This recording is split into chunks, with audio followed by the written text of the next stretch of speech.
I'm Derek, and this is the Precision Rifle Garage Build Series Part 4.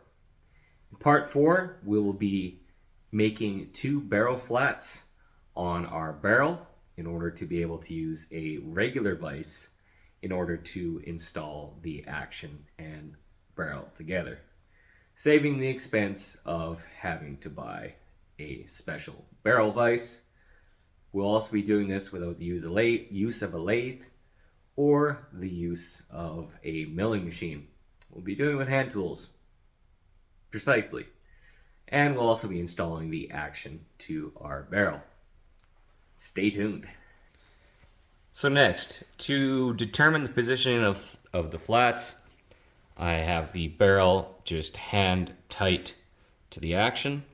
And I'm going to essentially use this hole as a measurement of our exact side.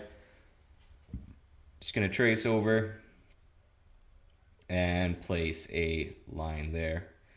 Kind of line that up as our top dead center for when we're filing to get our flat on. And as soon as the one side is done, we'll flip it, the side will land, and we'll get a side perfectly 180 degrees out. Is this exact? No, but it's going to be close.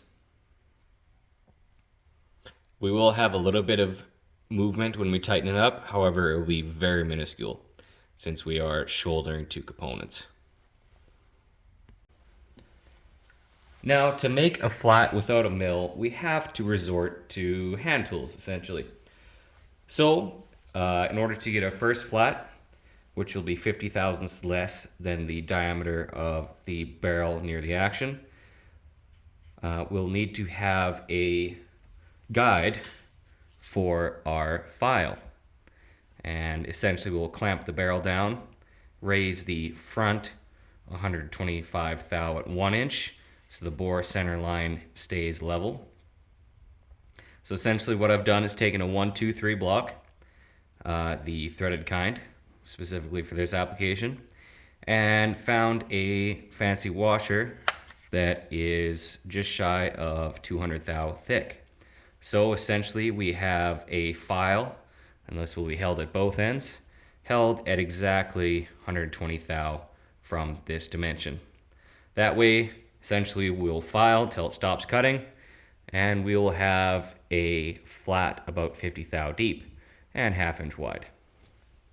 So what I've done on a pretty flat table is placed a 1/8 piece of flat bar just on the barrel, just behind our muzzle threads.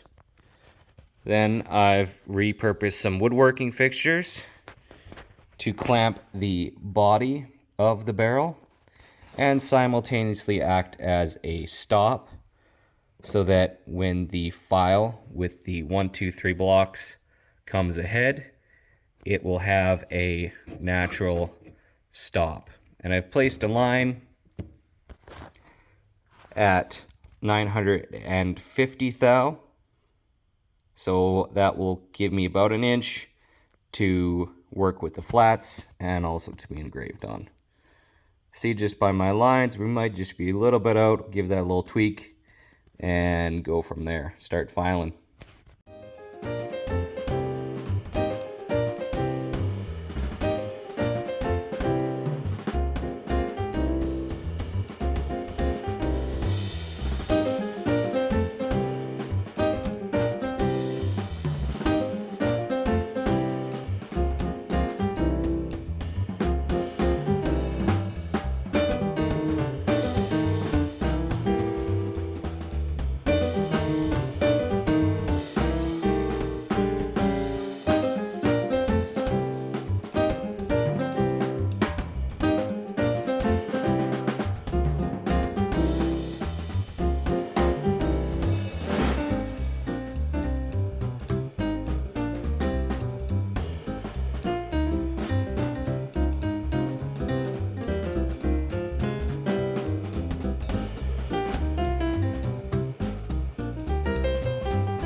So I've added a little bit of tape on both sides to kind of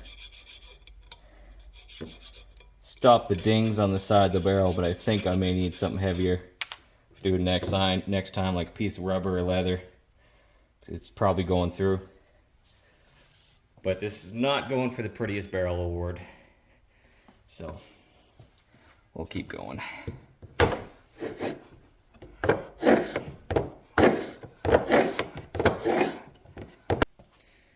And we've made it to height, because if we take our file, we can feel it's essentially not touching. A little bit of pressure on top will cause a little bit of bite, and rubbing up against that little shoulder there cause a little bit of noise, but we are effectively at dimension. The flat is a little bit tapered. We're at approximately half an inch there, and this end 50 thou, so a little bit of a wedge shape, a little bit of inaccuracy with the table and setup and jigging, but not bad. Next, we're going to take some 240, a little bit of WD on the file.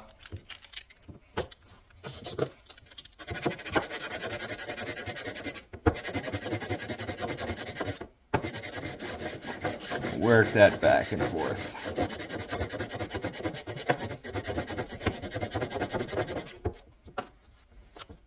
It works.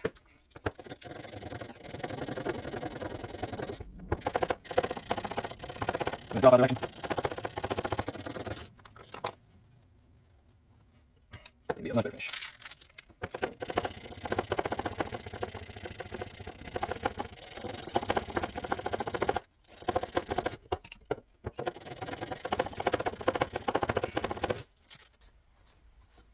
Can hit that more with our final touch up, but that'll be all right. Here you can see the dings made by hitting the barrel with the 1, 2, 3 block.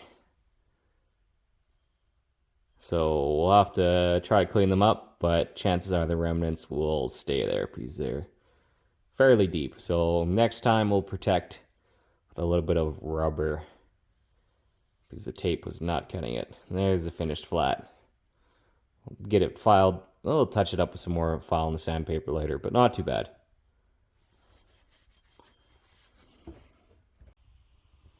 And we can see our flat. Let's see, it didn't quite line up, but that's okay. Okay, so we have our barrel flipped around. We've inserted a washer against the bottom flat in order to index the top flat. In addition to that, I've stuck some canvas in the chamber and used a bolt as a hold down of sorts with a clamp to really load that area to keep it from rolling. So we'll have two flats perfectly parallel. And we've also risen up the back slightly with some shimming to reflect the additional height that the washer is given. For our file setup, I have taken the same heavy canvas and made some bumpers so I don't ding my file, and I've added just a few layers just to change a number of thou in order to get my height correct.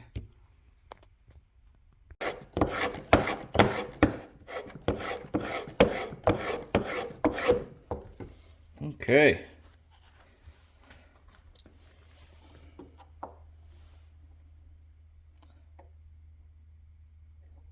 So we're on the money.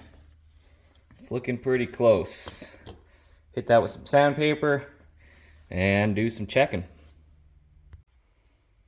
So with both our flats done, we'll do some quick measuring.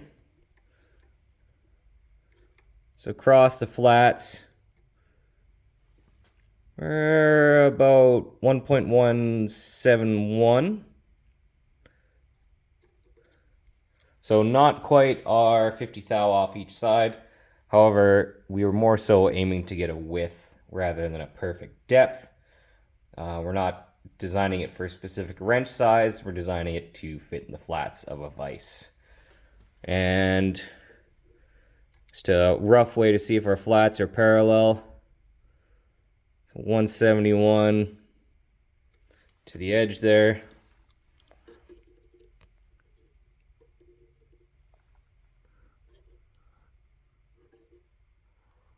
And about 169.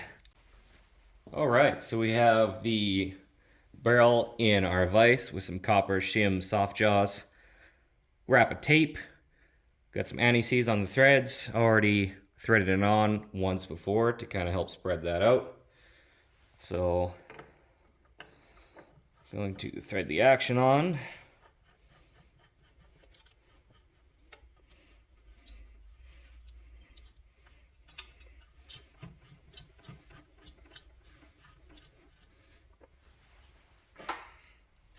Take our homemade 2-lug action tool, torque wrench,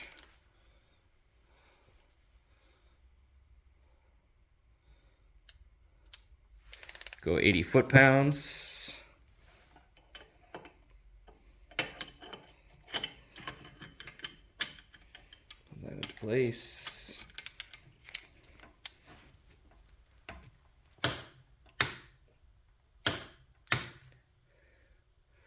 I'll jump that up to 85.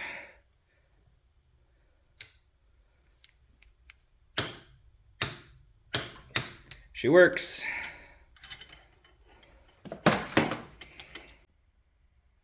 So we have our action torque to our barrel.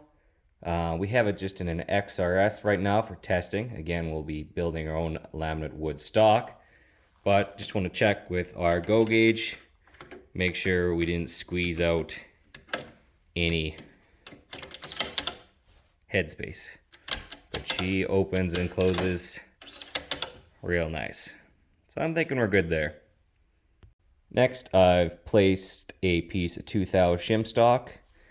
Place that in between face and our gauge.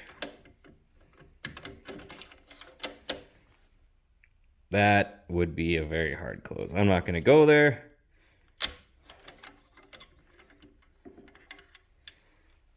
So that's kind of where we're at.